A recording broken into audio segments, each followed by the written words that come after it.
behalf of the county government and the people of Kwale to sincerely appreciate this gesture by Rotary District.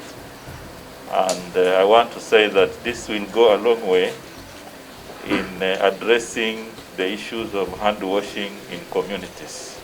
The hand washing and sanitizing process is a process the county government has rolled out in all the areas of this county.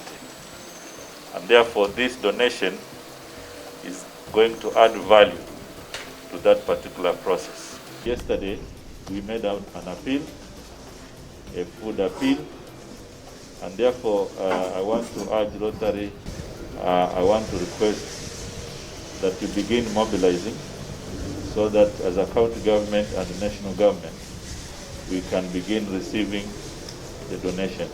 I want to urge the citizens of the county who will benefit from this donation to make sure that they use them for the purposes that have been set out.